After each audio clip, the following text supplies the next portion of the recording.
Ladies and gentlemen, thank you very much for coming to one of the most exciting events at one of the most exciting literary festivals in the world. We have with us Andrew Roberts. Andrew, as some of you may know, was elevated to the House of Lords yesterday. Lord Roberts. Thank you very much. And that's a reflection, not just the fact that Andrew is president of this literary festival, which of course is mentioned in the citation on the government website, gazetting his new role, but it's also the case that Andrew is one of the most impressive historians and biographers currently writing, not just in the UK, but in the English language at the moment. Many of you will be familiar with his landmark biographies of Churchill and Napoleon. Many of you will also know that he's done original research from primary sources that has completely given us a new perspective on how the Second World War was won. These are significant historical contributions. But of course, when you're dealing with great affairs, when you're dealing with world wars, when you're dealing with world historical figures like Napoleon and Churchill, then attention must be paid. Andrew's latest biography is of a figure who perhaps doesn't command the same instant attention, but whose life and whose influence on global events is every bit as compelling as any other book that he's written. And it's here, The Life of Lord Northcliffe, and critical again, typical of Andrew's work. It's written with verve and brio. Every page has an anecdote worth retailing, but it's also the case that it's based on deep archival research, and beyond that, as we'll go on to explore, research which is groundbreaking in helping us to understand the life, the mores, and the times of this most amazing press baron and political figure. So, Andrew, I'm going to begin by asking, what was it that prompted you to decide that Lord Northcliffe's life was worth telling? What was it about the role that he played, both essentially as the generator of modern newspapers, modern mass media as we know them, but also as a press proprietor who played that role that so many press proprietors have played, as well as being an impresario in media terms, of being a big political player? What was it that drew you to him? It was really three things. The first was that it was going to be the anniversary, the centenary of his death, that was coming up, and therefore there was a sort of peg to hang on a book. The second was that the Harmsworth family very generously offered to allow me into their private family archive that nobody had been in for 70 years prior to the official biography of him that was published in 1959. And the other thing was that due to the genius of my agent, Georgina Capel, I got an advance that was going to get rid of my mortgage.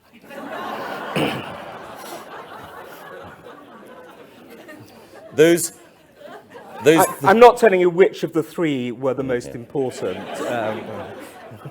But those three things, superb financial acumen, a recognition that there was a gap in the market, and using connections to the utmost, they characterize Northcliffe's life in many ways as well. Now, one of the striking things about Northcliffe is that he was born into, not into poverty, but into genteel middle-class circumstances, alcoholic father, a mother who he had a complex relationship with. But the expectation was that he would pursue a professional career, that he might go to university, become a doctor or lawyer or whatever. But he chose a very different path. Can you tell us a little bit about the young Northcliffe and the dynamic path upon which he was set as a journalist? Yes, that's right. He was born actually just outside Dublin in Chapel-Izod. He, as you say, the family were in genteel poverty. Partly it was the reason, one of the reasons, apart from his father's drinking, was that his parents had 13 children, and that obviously was a huge expense. But the problem was really that they really were grindingly poor in a middle class sense, i.e. they did have a maid, but they never spent any money on even children's clothing. Rather ironically, they wrapped the children in newspapers and put them in the drawers of chest of drawers to sleep at night. They didn't close the drawers, I hasten to add. But this is it was a pretty tough upbringing that he had. Alfred Harmsworth. And what he decided was that he was going to become a journalist, that he was absolutely driven to ensure that his family would never go poor, and that although actually money wasn't the driving factor in his life, it was always power, but he had to make money, and a lot of it, to make sure that he could then do the things that he wanted to do in life. And his genius was to recognise that there was a growing appetite for information, for media, that the 1870 Education Act had meant that there was a newly literate middle-class population.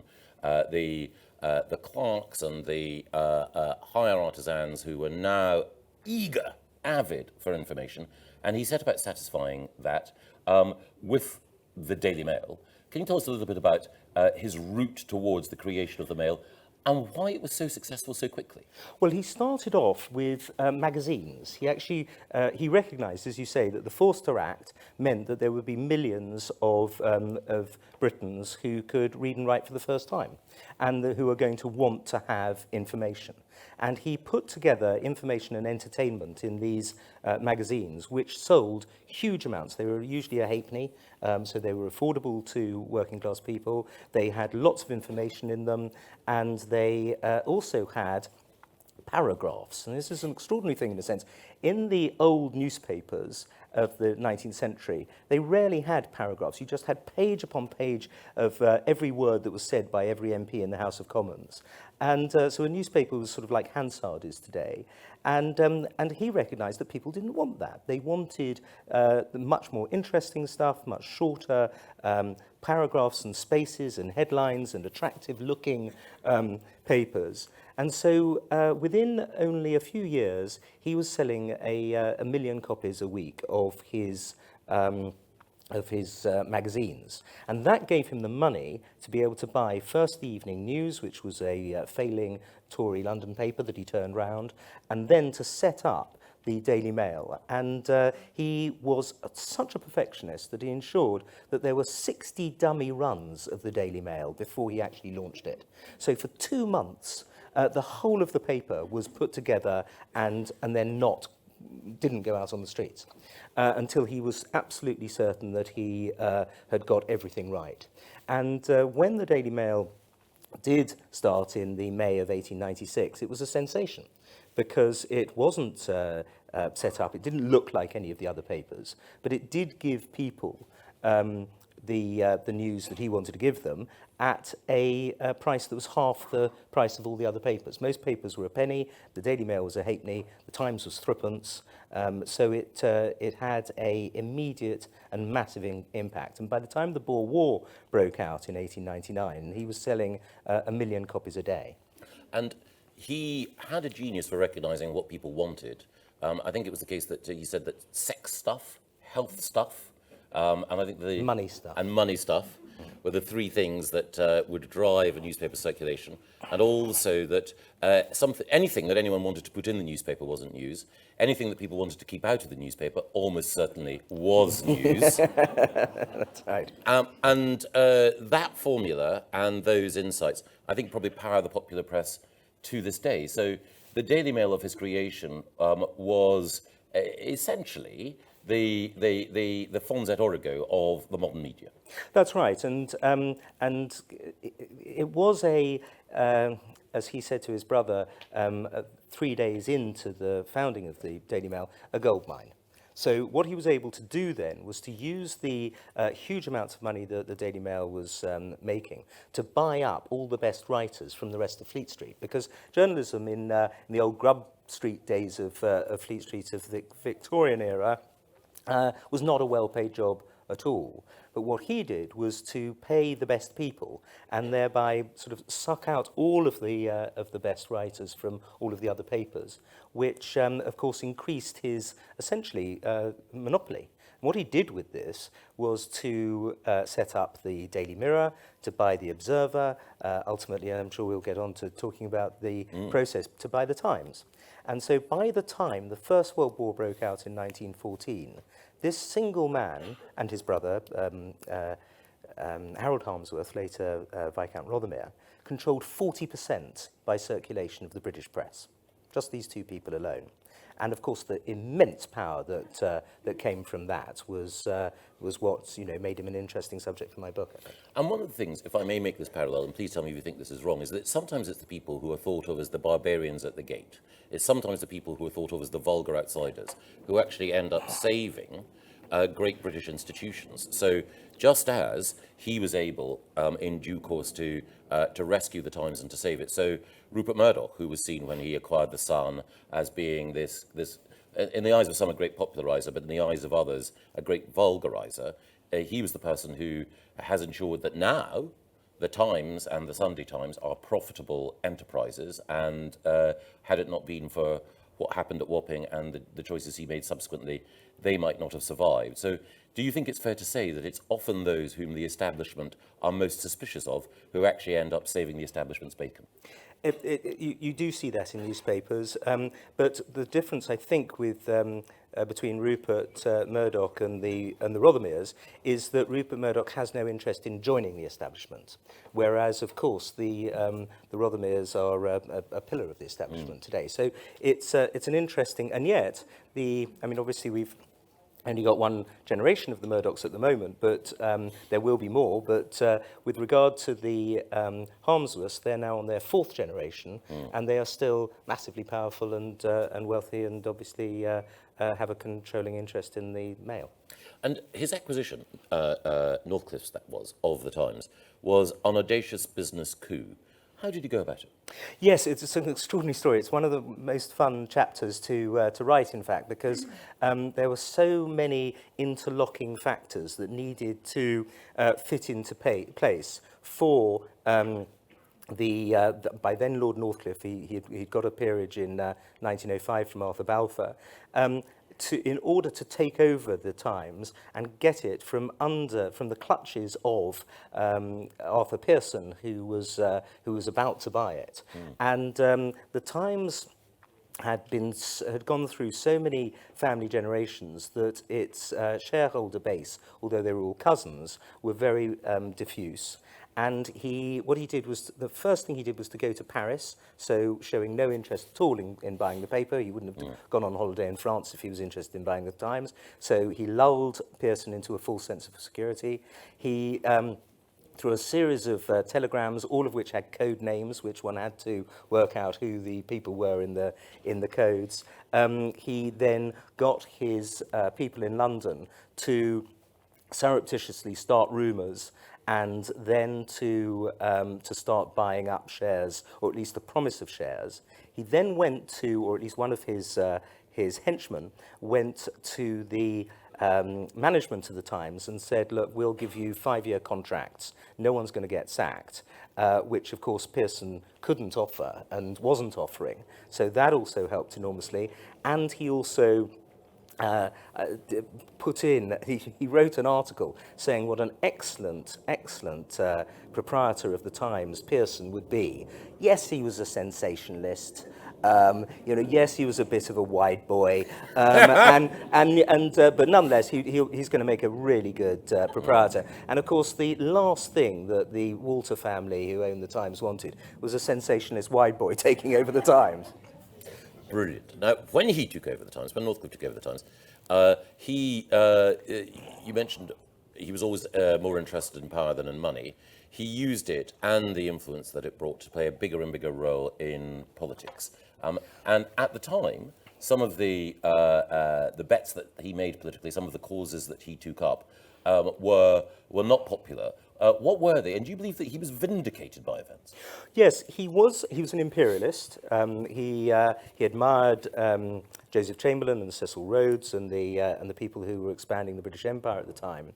But he didn't believe in imperial free trade if it put up the price of food, because he recognized that if that happened, then the people on the receiving end of that, the working classes, were going to turn to the Liberal Party and throw out the Unionists, who had been in control of Britain essentially for almost the whole period from 1886 onwards up to 1906. So you have this this key moment where he recognizes that although his great dream of an imperial federation was something that he supported, and certainly supported very aggressively during the Boer War, actually when it came to practically putting into place the economic system to do it, it was going to be too unpopular for it to work.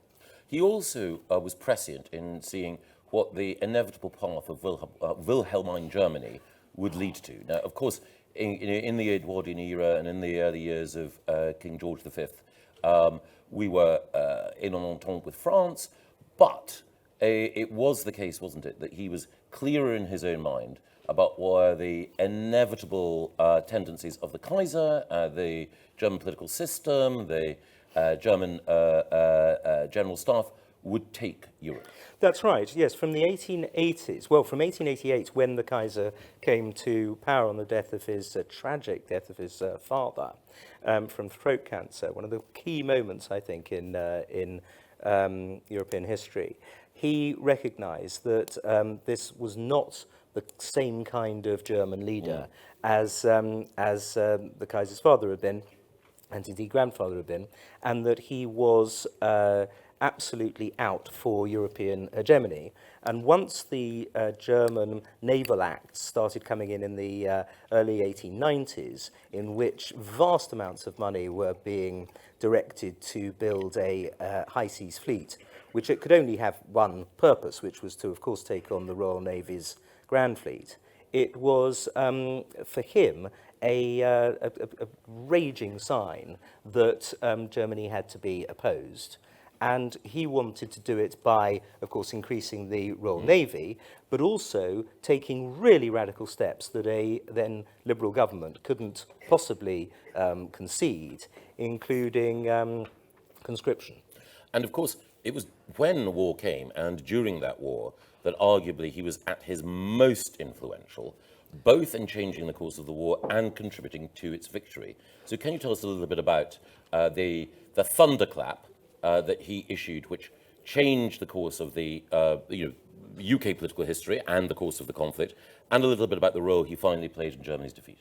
Yes, on the 20th of May 1915, Lord Northcliffe wrote a leader for the Daily Mail entitled "The Shells Shortage," in which he blamed Lord Kitchener, the Secretary of State for War, for the lack of shells, or the correct kind of shells, in fact, as well as the number of them, that were used in the battles up until that point, which had been lost, including, of course, the Battle of Loos. And this, he'd been given the information by officers serving on the front, and also surreptitiously by the British Commander-in-Chief of the British Expeditionary Force, Sir John French. And so he wrote this very personal, very aggressive attack on Lord Kitchener, who, of course, was one of the most popular people of the age, not just as a soldier, but also by that stage as Secretary for War. He, famous for the poster pointing at you, and Kitchener was loved. And so, as a result, the incredible national outrage directed personally against Lord Northcliffe was something that I can't think of a precedent for. They burnt the Times and the Daily Mail on the floor of the Stock Exchange. People would burn it and then send ashes to it in the post, of it in the post to him. It was banned from the clubs of St James's. He had to have a police escort to take him around because of fear of personal attack. The circulation of the paper went down from 1.2 million to 300,000 overnight. All the advertisers rushed away from him, and so it looked as though it could actually break the whole combine that he had set up by then. And what saved him was the fact that it turned out that what he had accused Kitchener of was true. And so as various soldiers on the front wrote back to their families saying, actually, you should listen to the Daily Mail because it's correct. And he always made sure that lots of Daily Mails were available in the trenches as well. So it became the soldiers' paper. And so as a result of this, circulation went back up again, and of course Kitchener was killed, was drowned in June 1916 on the Hampshire. But by that stage, his Northcliffe had established a reputation of willing to put absolutely everything on the line for the boys in the trenches, and essentially for the truth. And that meant that he was in a position to influence the reconstruction of the government, because, of course, in the first years of the First World War, it was Asquith who was Prime Minister. And while, of course, he had been a formidable reforming Chancellor of the Exchequer and peacetime Prime Minister, he was found wanting by the war, unwilling to take some of the steps necessary, including conscription. And, of course, Northcliffe played a part in making sure that he was superseded by David Lloyd George. That's right, and it's an interesting way historically that this happens. We'd seen it, of course, in the Crimean War, where Lord Aberdeen had to make way for Palmerston. You see it in the First World War, as you say, in the Second World War, of course, with Neville Chamberlain being brought down and Winston Churchill coming in. There are other examples of this. So yes, it was a very difficult moment for British politics to sort of throw over the Prime Minister, who had, as you say, been a reforming peacetime Prime Minister and Home Secretary and so on. But he just wasn't up to it as a war leader, and this was clear to Northcliffe. It wasn't clear to everybody at the time, certainly not members of his government, of which there were very many impressive figures. But again, he stuck to his guns, and as I mentioned earlier, he controlled 40% of the press. So the government actually had to face months upon months of criticism.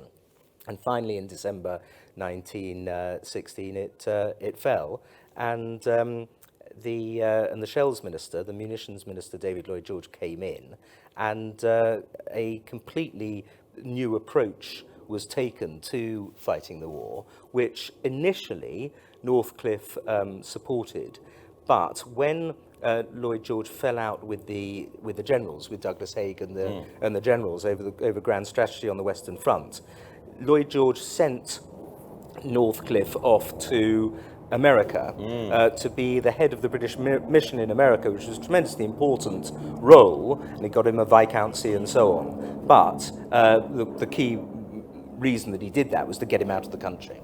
And he did, however, play a role at the death, as it were, in helping to ensure the collapse of morale when Germany finally fell. That's right. When he came back in the November of 1917, Lloyd George appointed him as the director of propaganda in enemy countries. So his job there was to essentially undermine the morale of the Germans and Austrians.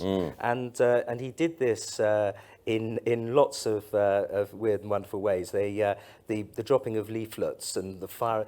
They'd have balloons that would go over German lines, and when it got to a certain altitude would break open, and these leaflets would all come down over the trenches, and sometimes actually over Belgium, and even some got to Germany itself. They would fire leaflets through in shells that would explode in the air. They would do all sorts of the number of ideas for getting black propaganda essentially over into German newspapers and so on was hugely imaginative. I mean, he had a big team of people doing it, including H.G. Wells, actually, who was particularly good at it until he fell out with Northcliffe.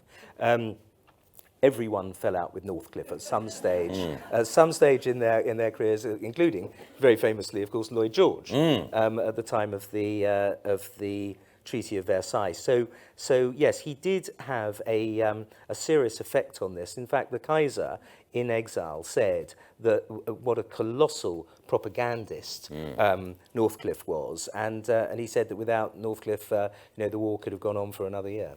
And we've talked about the power stuff and the money stuff, so let's now turn to the sex stuff and the health stuff. In Northcliffe's own immortal triptych of what news is really about. He was married, but like so many great men, it would not be fair to say that he was a good husband. And he had a complicated relationship with his mistresses, plural. Can you tell us a little bit about Northcliffe, the husband, lover, and father? Yes. he was, at the age of 17, he made the, you remember I mentioned that they had a housemaid? Well, she got pregnant when he was 17 and was, the boy was brought up and later actually became a doorman at the Daily Mail. Which then he went off to Australia and died in a lunatic asylum. Then then Northcliffe had three other mistresses, including his secretary and an Austrian novelist.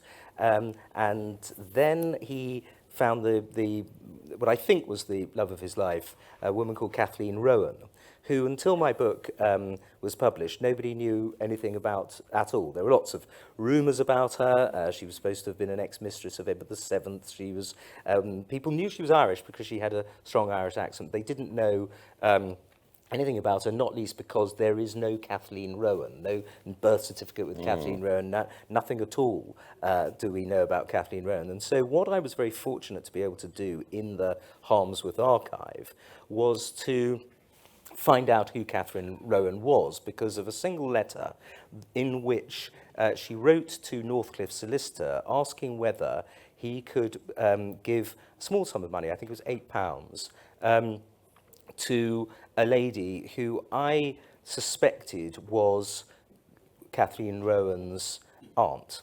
And then when I looked into this further, there was a lady called Maud, who had a bigamous marriage to the chief of Dublin Police.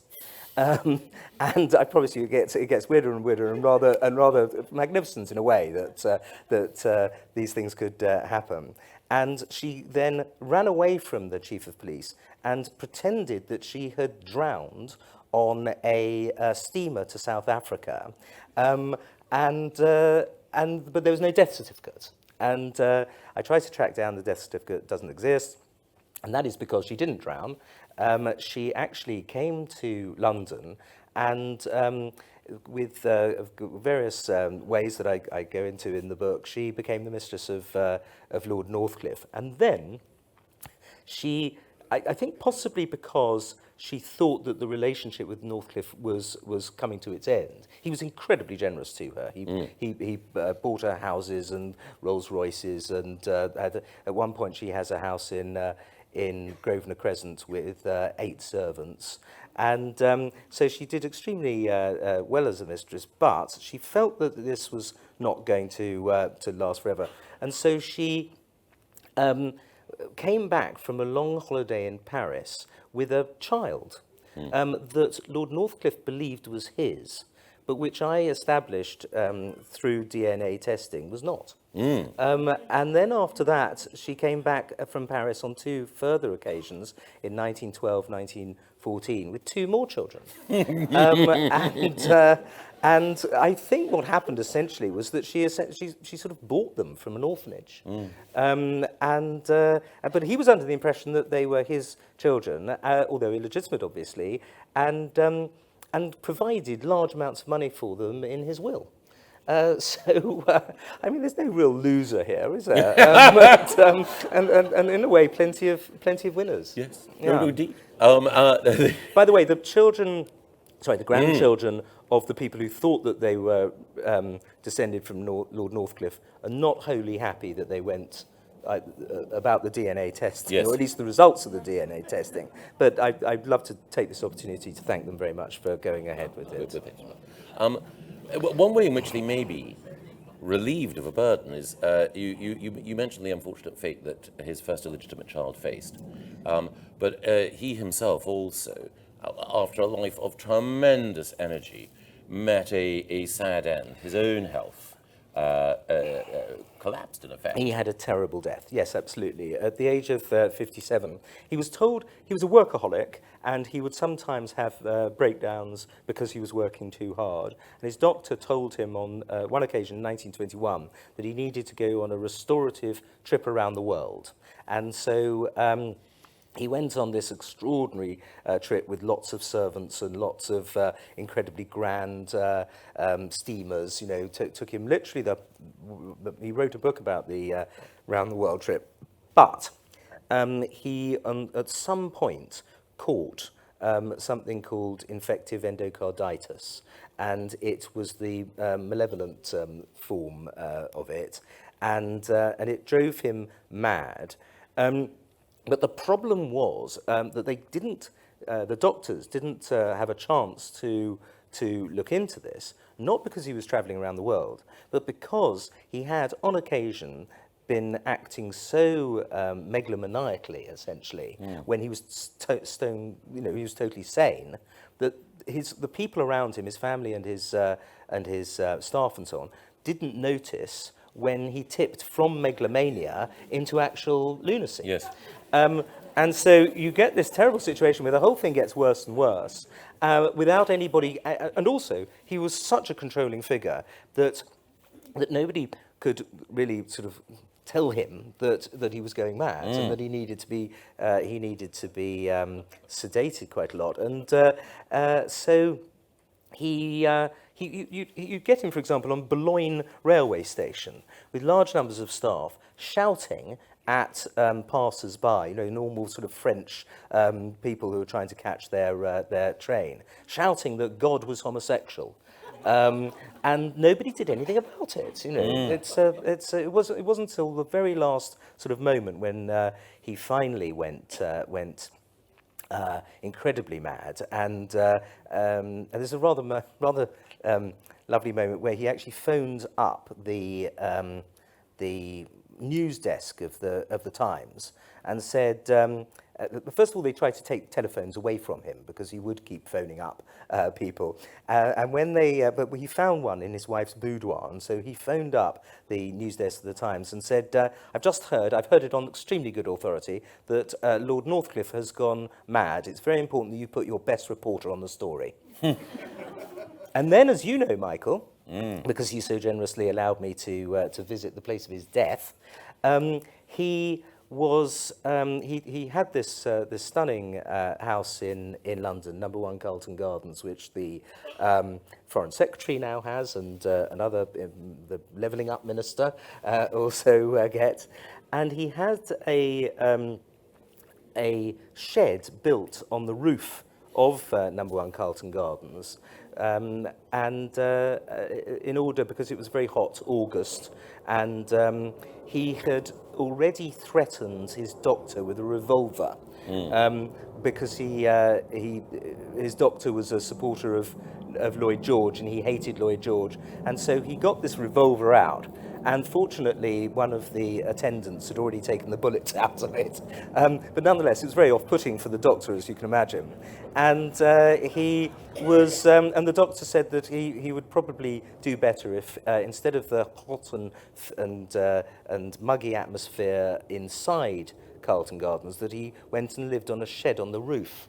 And so they actually opened up the 2 floors to get a structure on the roof, and then a week later he died. And thank you very much for letting me go up on the roof and see it. Not at all. It was a pleasure. For those of you who want to know why I was in a position to do that, for a period when I was in government, during the period when our current Prime Minister was Foreign Secretary, Liz decided graciously not to occupy 1 Carlton Gardens, which was her right, grace and favour residence normally available to the Foreign Secretary, but to allow me to live there. So I was, for a period, living in Liz Truss's flat.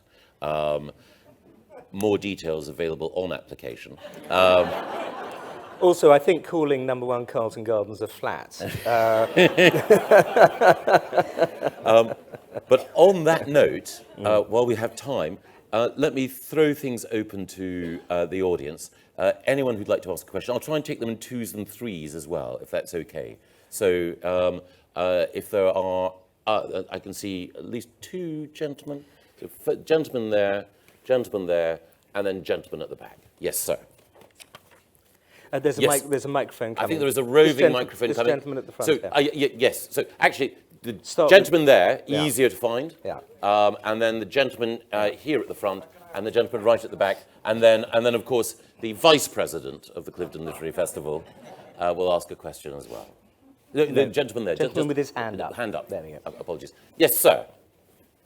Me first. Please. Sorry, I'm so sorry. Christopher Lennon Davis. Thank you for that fascinating account, Andrew. Listening to your description of Northcliffe as megalomaniac, as man of power, I couldn't help contrasting him in my mind with a slightly later owner and editor of The Observer, whom I mentioned not because he was my godfather, which he was, but because David Astor came from the family that owned the house where this wonderful literary festival is taking place. They were two exact opposites as personalities. David Astor was modest, idealistic, principled, very restrained. Lord Northcliffe seemed to concentrate as much power in his hands as possible. Do you think he enjoyed too much power? And what should countries do when newspaper barons become that ambitious and that influential? Well, today he wouldn't, for a moment, have been able to have amassed that much power. The Monopolist Commission would have moved in far earlier than 40% of the market. And yes, he was too powerful, and he was too mercurial as well. You know, he would take against people very suddenly, and he was a hard man. You know, I don't want anyone to get the wrong impression about him. You know, great men are not always nice men, and he was not a nice man for many. Lots of people worshipped him, but he was a appalling anti-Semite. He was a man who made and broke careers with absolutely no compunction.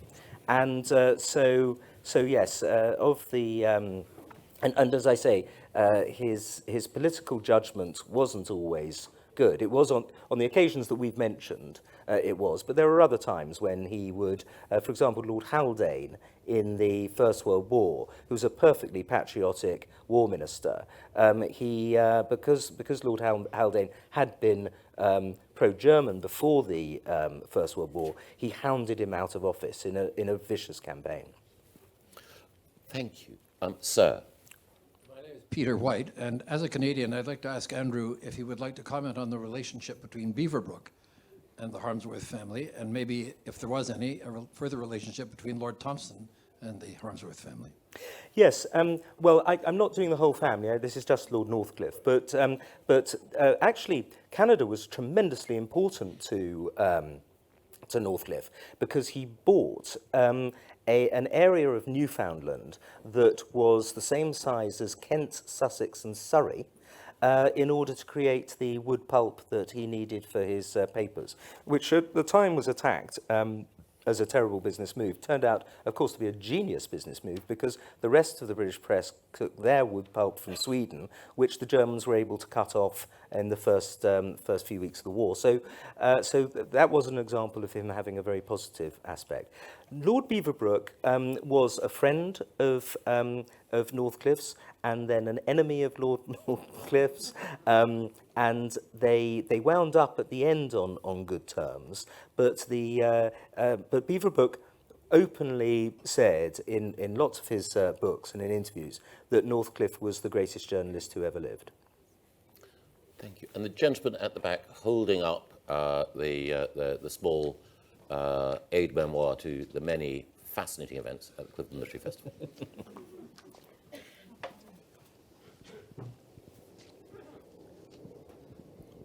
Thank you. Willie Sterling.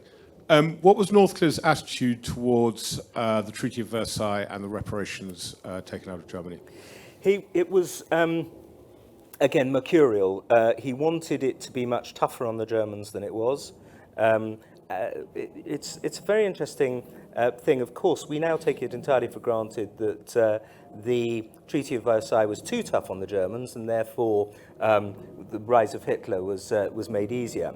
What Northcliffe wanted was for Germany to essentially go back to a pre-1871 Germany, which was so split up that it couldn't pose another threat to European peace as the one that Hitler posed in the 1930s. So it's a sort of Margaret Macmillan, I think, also goes along quite a lot with this thing. Is that in fact the Versailles Treaty wasn't too harsh; it was too soft.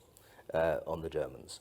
And he was very much of that view, and so he fell out with Lloyd George. The falling out with Lloyd George was inevitable anyway. They were two very strong-willed people. Northcliffe had no sense of boundaries about about the powers that a newspaper magnate should have. Understandably, because no newspaper magnate had that kind of power before in British history. So he was testing the boundaries all the time.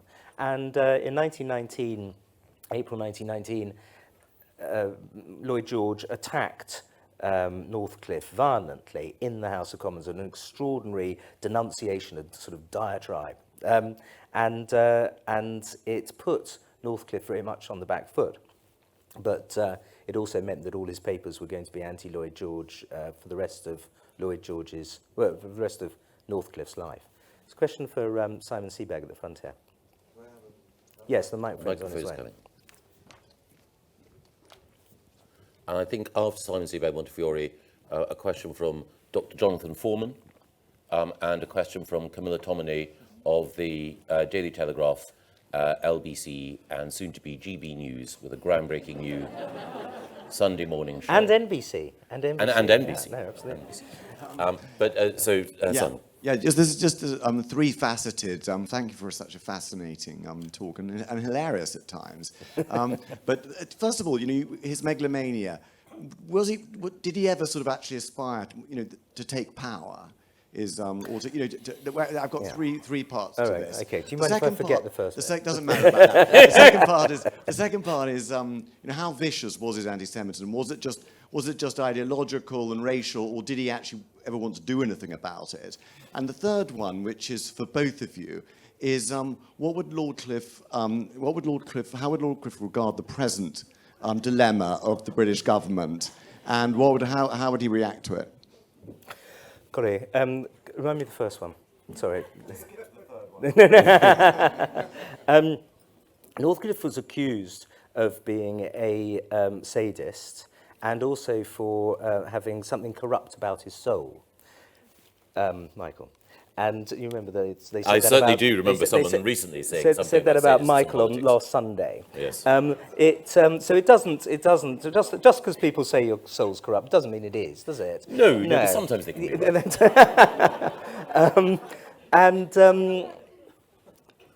You asked really good. Can't you remember what the first question was? I can't. No.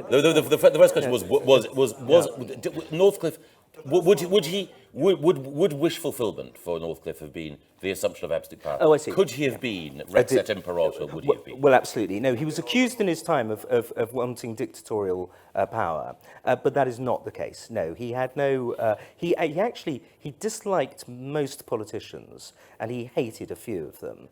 And the idea of becoming one. I mean, of course, he was a member of the House of Lords, so in that sense, he was a legislator. But he never turned up. He only gave one speech there. No, what he wanted was the power to influence, not the actual power itself. And what was the second one? And anti-Semitism, yes, this is an important aspect of him because although there was a great deal of sort of club and social anti-Semitism in Edwardian England, he was not an exterminationist anti-Semite, but he was somebody whose papers, the Protocols of the Elders of Zion were considered possibly to be real in the Times when it was first reported in the Times. He opposed anything to do with an Israeli state in Palestine. He sacked people because they were Jewish. So yes, I mean he was a thoroughgoing anti-Semite. And the third part? Oh, the bit about what he'd think about politics today. Yeah. Don't worry. Absolutely, don't worry. Why don't you start then, Michael? I think that he would have thought, as a journalist first and foremost, that this was a news buffet, the like of which had seldom been presented. And I think he would have looked longingly at all of the items on the buffet, tucked into all of those, and made sure that they were available to his readers as well. So I think, if you've ever been a journalist, and certainly there was no one, as Andrew's book brings out, who was more in his heart a journalist than Northcliffe, then the fact that that events were happening with such rapidity, that reputations were rising and falling, no names, no petrels, at such pace, that would have been meat and drink. He loved stirring things up. He absolutely, the one thing he knew was not good for newspapers was just solid, serious, boring government which sort of got on with things. What he wanted was turmoil. And so he would have been happy at the present time, yes. Dr. Jonathan Thorpe. Thank you. This has been wonderful. But I was just curious, Andrew, about his family. Did he have any legitimate children, and how did he treat his wife, his siblings? He didn't have any legitimate children, no. His wife couldn't have children. And this is another part that I should have mentioned earlier about the family dynamic, is that she had a series of affairs with his friends, including two of his very close friends, and he didn't mind because he was having affairs with his mistresses. And so they all used to go on holiday together. It's a very sort of, shall we say, sophisticated, aristocratic French. You use whatever adjective you like for what was Edwardian, perhaps, is probably the best adjective for this sort of menage that he knew all about, and he didn't mind people sleeping with his wife.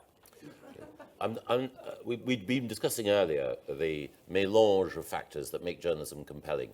And one of the best contemporary standard bearers for that is our next questioner, Camilla Tominey, with her must-read Saturday column in the Daily Telegraph. But also there are very few people who can combine insight into political intrigue with an understanding of what is also happening within our royal family, and bring to bear both a cool analytical eye, mordant wit, and also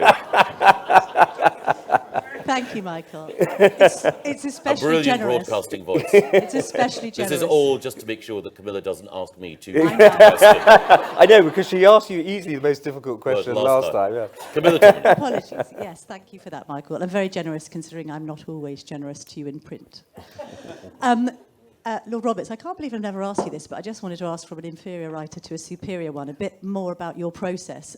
Obviously, the subject matter you've covered over the years has been extensive. How do you write? Do you set yourself word counts per day, per week? What happens when you get writer's block? And do you enjoy the research more than the writing? But how does the whole process unfold for you? Well, I certainly don't get writer's block, because until recently I had alimony. So you can't afford writer's block under those circumstances, I can tell you. I have a pretty weird schedule, frankly. I get up at 4:30 in the morning to start writing. It is the best time of the day. You're totally clear. No one calls you. There's nothing to do apart from concentrate. I have a nap for 45 minutes every afternoon of my life since I left university, last 40 years. So that's an absolute sort of given.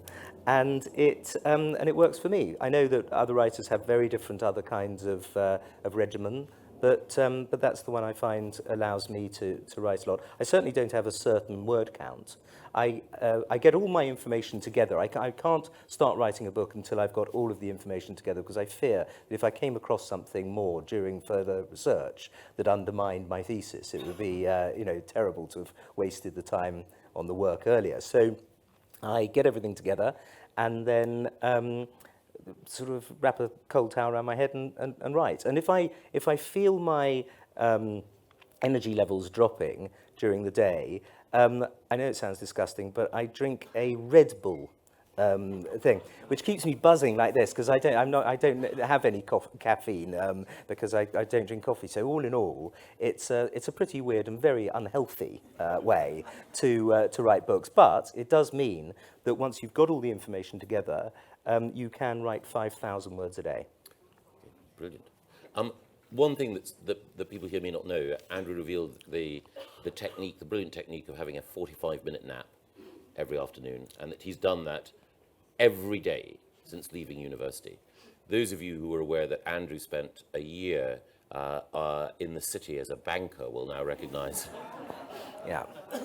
Realise why the crash happened. Yeah, no, exactly. Actually, no, it was much better that I should be asleep. I have to tell you, I was such a useless merchant banker. I was functionally innumerate. And so it was a very good thing, because what I do is lock myself into the rather splendid loos that we had in our very grand merchant bank, and put a piece of put a loo roll just there, and fall asleep for 45 minutes. Never failed. Functionally innumerate and asleep on the job. Perfect recommendation for a job in government. We also, I think, had a question from Professor Jonathan Shallett, just over there. Jonathan, I think a lady is just coming with a microphone for you.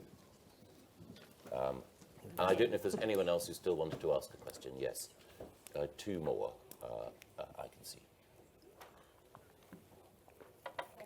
Thank you. Seabag actually sort of asked half the question I was going to ask, but I'd be interested to know, bearing in mind what you say about him and all the affairs he had, and bearing in mind where we're at politically today, would he be campaigning for Boris to come back because him and Boris were similar in one sense? Would he be making or breaking Liz Truss on the basis he made or broke people's careers? Do you think he would have given a firm opinion or remained neutral? I assume that's for Michael. I think that he would have been campaigning for the maximum possible drama at every stage. Now, it is difficult to know from the cast of characters that you alluded to who would be the most dramatic, who would we should bring in. There is, of course, at the moment in British politics, there is a sort of, how can one put it, a box set element in which characters who drop out of the drama come back for later runs.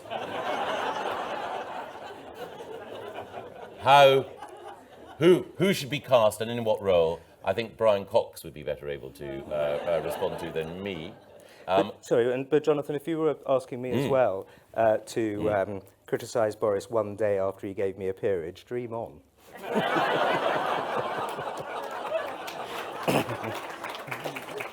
Say another one. I think I saw three questions. So we'll take them all together if that's okay. So I think it's Charlotte Eager, the former war correspondent. And then I think, is that Peter Frankopan that I can see? No? So, someone even better looking than Peter Frankopan, if you could imagine such a thing there. And then there was a woman just here. Yes, first of all, that lady, please forgive me, then Charlotte Eager, then the gentleman at the back. You wrote about so many interesting and inspiring and complicated and, of course, great people, from Napoleon to Winston Churchill and now Lord. And I'm just wondering, what is the criteria for you to choose your character? And what does one have to do in their life for you to write about them? Okay, we'll take them all together. Okay. So the choice of subject, then over to Charlotte Eager.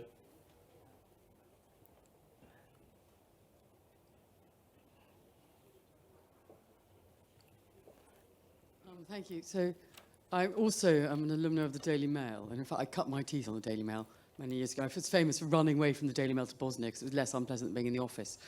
So what I was wondering actually is what Andrew and indeed Michael, what do you think that Northcliffe would think of the Daily Mail today? Perfect. And then the gentleman at the back.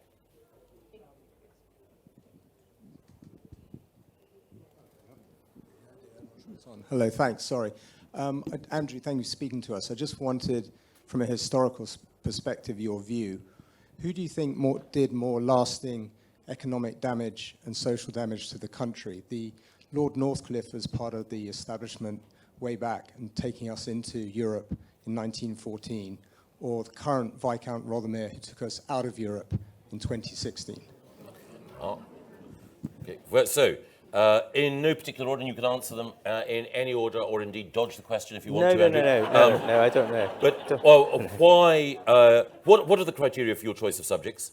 What might Lord Northcliffe think of the Daily Mail today, and a reflection on the historical role of the Mail and indeed perhaps the media in the Brexit vote? I don't choose my own subjects. It's one of my terrible failings as a writer.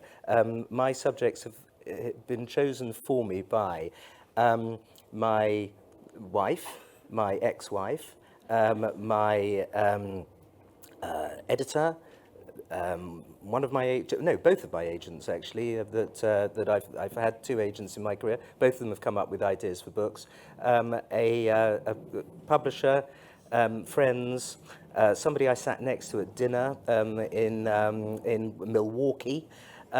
I am absolutely useless at choosing my own subjects. I now think that's probably a good thing because you know I've sold enough books to think that I must be absolutely useless at coming up with my own subjects and to listen to other people. So it's not really I don't see a pattern emerging from the people who I've written about. Obviously, I concentrate on 19th and 20th century, but that's largely because I'm not very good with the handwriting of the Tudors and Stuarts, and and I love the thing I love best is being in an archive. That's the best thing about writing a book. The actual writing of the book is the worst thing. The publicising is quite fun, but the best bit easily is when you are alone with papers that haven't been looked at for, in this case, 70 years. And so that's the answer to that one. Lottie, he'd have recognised the Daily Mail immediately. And Mail Online, I suppose, to a lesser extent, actually. He'd have recognised the campaigning spirit, the tough political message, and the way in which stories about money, stories about sex, and stories about health still dominate the paper today. With regard to the question about taking us into and out of Europe, I mean, I don't think it's fair to say that he took us into Europe in 1914. In that that strikes me as a bit of a strange way to look at the outbreak of the First World War. He was somebody who recognised the danger of Germany, and he was very francophile as well. He thought that it shouldn't have just been an entente that essentially dragged us into the First World War, but it should have been an alliance which stopped the Germans from invading Belgium. So there was no question that we would fight. With regard to the present Lord Rothermere and Brexit, I'm with Michael's last answer in the economics thing. I think the assumption that we can tell what would have happened if we had remained is wrong, and also that there are. And I look at this as an historian, I think it's absolutely pointless thinking about whether Brexit has been a success or a failure within only a couple of years of it. It should be at least 15 to 20 years before any of us can really know about that. Just in response, just to back up Andrew's point, one of the books that I neglected to mention in introducing Andrew is his most recent biography before that of Lord Northcliffe, which is of King George III. Which is, again, it's a brilliant work of revisionist history, pointing out that this much maligned monarch had much more to him and was the inheritor of a much more sophisticated set of political thoughts than many had given him credit for. But one of the reasons why I mentioned it, as well as giving another great Lord Roberts book a plug, is also, were we at the, for the sake of argument, Boston Literary Festival in the 1780s or 1790s, debating whether or not American independence were a good or a bad idea, there would have been many people there who would have been pointing out that we had our politicians assassinating each other, we were on the brink of civil war, there were tax riots, and that maybe it was time to rejoin the British Empire. But then subsequent events suggest that perhaps American independence was a better idea than some might have thought at the time.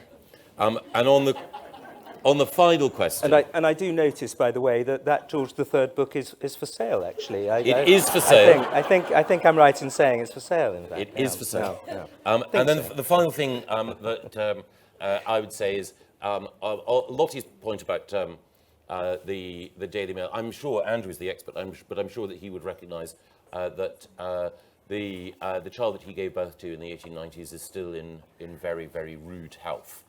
With the emphasis on both of those words. I just wanted to say, ladies and gentlemen, can we please thank Andrew for his amazing tour d'horizon of the life of the chief Lord Northcliffe. Thank you. Thank you. Thank you very much.